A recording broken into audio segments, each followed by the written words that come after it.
എനിക്ക് ജീവിക്കണോടി. എന്റെ വയറ്റിൽ വളരുന്ന കുഞ്ഞിനെ എനിക്ക് പ്രസവിക്കണം. നിന്റെ തോക്കുമുന്നിൽ ജീവിക്കാനേ എനിക്ക് മനസ്സില്ല.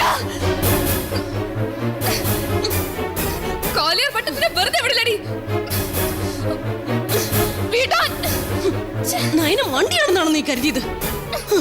നമ്മൾ സംസാരിച്ചതേ ഞാൻ റെക്കോർഡ് ചെയ്തിട്ടുണ്ട്. ഞാനതൊക്കെ കാലിയ ഭട്ടിനെ കേൾപ്പിക്കും.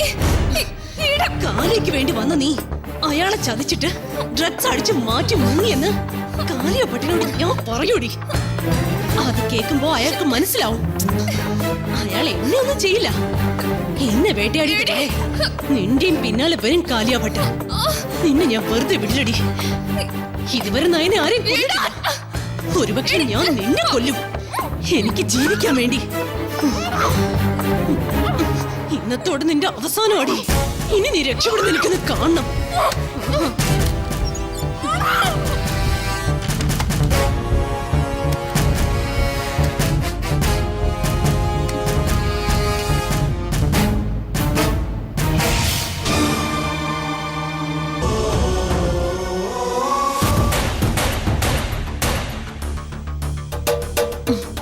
പട്ടിണി കിടന്ന് ചാവണ്ട.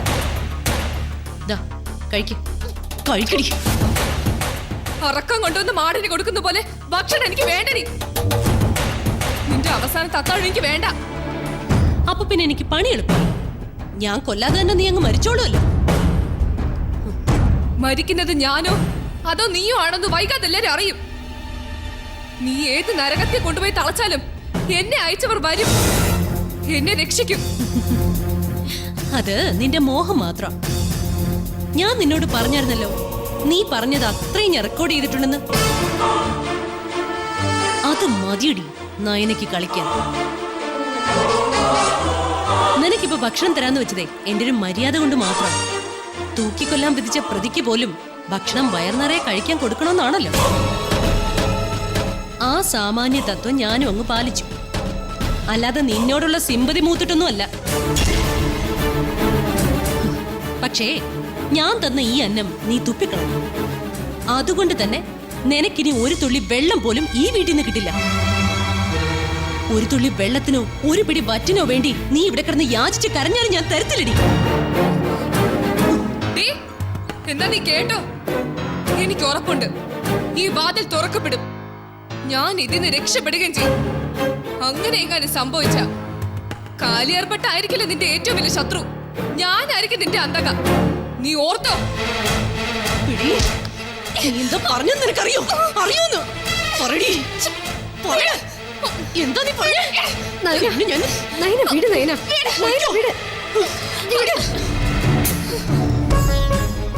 ഇങ്ങനെ കിടന്ന് ബഹളം ഉണ്ടാക്കിയാലേ അയൽക്കാർ കൂടും. പിന്നെ എല്ലാ നാട്ടില് പാട്ടാവും. എന്നാൽ എന്താ സംഭവിക്കാൻ പോകുന്ന അറിയാലോ.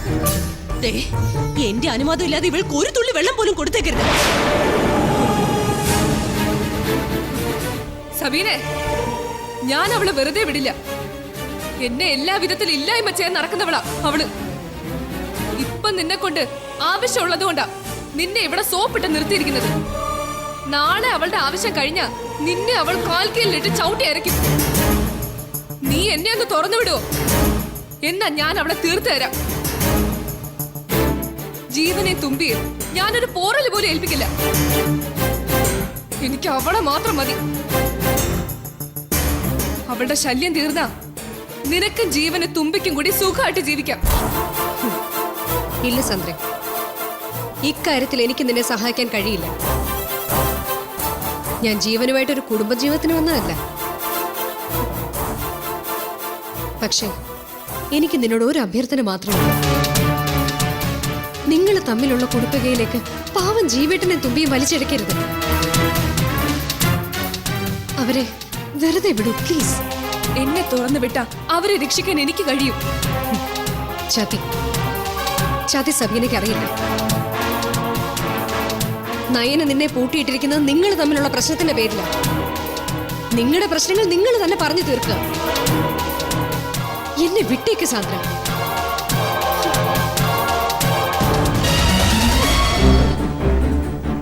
എങ്ങനെയുണ്ടടി? നീ എന്റെ ഫോണും തോക്കൊക്കെ തട്ടിയെടുത്ത് എന്നെ കെട്ടിയിട്ടിരിക്കുകയാണെന്ന് അവർക്ക് മനസ്സിലായി. അവരെപ്പോഴും ഈ വീടിന്റെ പുറത്തുണ്ടാവും. പോലീസിന് എത്ര നാൾ തുമ്പി രക്ഷിക്കാനാവും? അവര് നേരിട്ട് ഇവിടെ കയറി അറ്റാക്ക് ചെയ്തത് നിന്നെ പേടിച്ചിട്ടൊന്നുമല്ല. നീ ഒളിപ്പിച്ചു വെച്ച ഡ്രഗ്സ് അല്ലെങ്കിൽ പണം അതെവിടെയാണെന്ന് നിനക്ക് മാത്രമേ അറിയൂ. അത് കണ്ടെത്തും വരെ നിന്നെ അവര് കൊല്ലില്ല. പക്ഷെ നിനക്ക് സൂചന തരാൻ ഓരോ മരണങ്ങൾ നടന്നുകൊണ്ടിരിക്കും ഇവിടെ. നീ എന്ന് മുതലാടി ഇങ്ങനെ എന്റെ മുഖത്ത് നോക്കി സംസാരിക്കാറായത്? നിനക്ക് കാണണോ ഞാൻ രണ്ടും കൽപ്പിച്ച് പോലീസിൽ വിവരം അറിയിക്കുന്നത്? അറിയിക്കണേ, അറിയിക്ക്. അങ്ങനെയെങ്കിലും ഞാൻ നിന്റെ തടങ്ങളിൽ നിന്ന് രക്ഷപ്പെടുമല്ലോ. പക്ഷേ ഞാൻ അറസ്റ്റിലാവുന്നതോടൊപ്പം അവരെന്നോട് കുറെ ചോദ്യങ്ങൾ ചോദിക്കുമല്ലോ. കാലിയാർ ഭട്ടിനെ കുറിച്ച്, മഹേഷിനെ ശല്യം കുറിച്ച്, പിന്നെ നിന്നെ കുറിച്ച്, തക്കുടു വധത്തെ കുറിച്ച്. അതിനൊക്കെ എനിക്ക് നൽകാൻ നല്ല മറുപടികളുണ്ട്.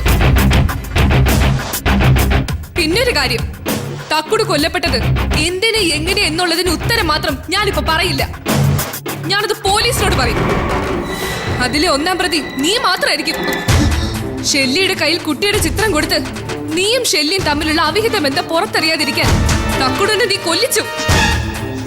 ഇത് തന്നെയാകും പോലീസ് കണ്ടെത്തിയ വിവരം. ഈ വീട്ടിൽ നിന്ന് നിന്നെ കയ്യാമം വെച്ച് പോലീസ് കൊണ്ടുപോകും. നിന്നെ കൊല്ലുവടി. നീ എന്നെ ഒറ്റ കൊടുത്തോളാ. എനിക്ക് ജീവിക്കണം, അതിന് നീ മരിക്കണോടി. കൊല്ലടി, നീ എന്നെ കൊല്ല്. അല്ലെങ്കിലും എനിക്ക് ജീവിതം ഇല്ല. ഫാഷൻ ഡിസൈനിങ് പഠിക്കാൻ ബാംഗ്ലൂർ എത്തിയ ഒരു പാവ പെണ്ണായിരുന്നു ഞാൻ. ഇന്നത്തെ സാന്ദ്ര അല്ലായിരുന്നു. എന്നെ ചതിച്ച് മയക്കുമരുന്ന് കാരിയർ ആക്കിയത് നിന്റെ ഭർത്താവ് മഹേഷ. എടി, എന്റെ ഭർത്താവായിരുന്ന ആ ദുഷ്ടൻ നിന്നെ ചതിച്ചതിന് എന്തിനാണ് എന്നോട് ഇത്ര പ്രതികാരം? എന്തുമാത്രം നിനക്ക് വെച്ച് വിളമ്പി തന്നൊരു അന്യത്തെ പോലെ ഞാൻ കൊണ്ടു നടന്നില്ലേ? അന്നൊന്നും നീ ഈ കഥ പറഞ്ഞിട്ടില്ലല്ലോ. ഇന്നിപ്പോ അയാളെ ഒഴിവാക്കി ജീവനെ വിവാഹം ചെയ്ത് ഒരു ജീവിതം കൊതിക്കുന്നവളാ ഞാൻ. ജീവന്റെ കുഞ്ഞിനെ പ്രസവിക്കാൻ ഒരുങ്ങുന്നവളാ. ഒരമ്മയായി ജീവിക്കാൻ ആഗ്രഹിക്കുന്നവളാ. അങ്ങനെയുള്ള എന്റെ ജീവിതത്തിലേക്ക് ഒരു ശകുനപ്പിഴയായിട്ട് എന്തിനാണ് നീ കടന്നു വന്നത്? ഞാൻ ഇപ്പോഴും വിശ്വസിക്കുന്നു നീ നിന്റെ പഴയ ഭർത്താവ് മഹേഷും തമ്മിൽ ഇപ്പോഴും ഭാര്യ ഭർത്താക്കന്മാര് തന്നെയാണെന്ന്. ജീവൻ നിനക്കൊരു വ്യാജ ഭർത്താവ് മാത്രമാണ്. കാലിയാർ ഭട്ടിനെ കബളിപ്പിക്കാൻ നീയും മഹേഷും തമ്മിൽ കളിക്കുന്ന ഒരു കുതന്ത്രം. കൊല്ലുവടി. എത്ര പറഞ്ഞാലും നിനക്ക് മനസ്സിലാവില്ലല്ലടി. കൊല്ലുവടി നിന്നെ ഞാൻ. കൊല്ലുവടി. നീ ഇനി ജീവിക്കണ്ട.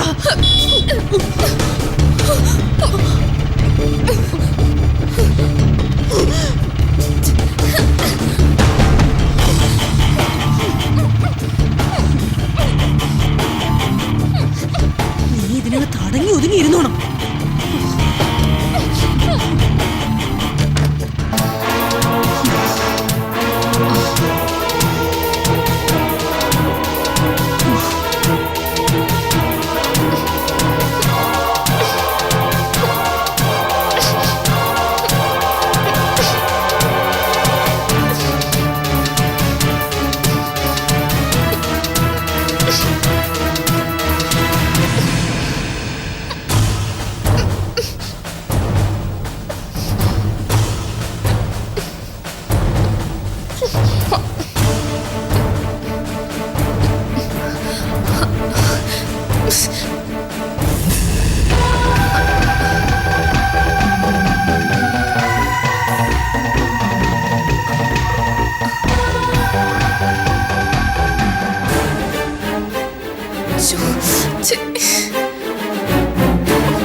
എന്ത് ചെയ്യും?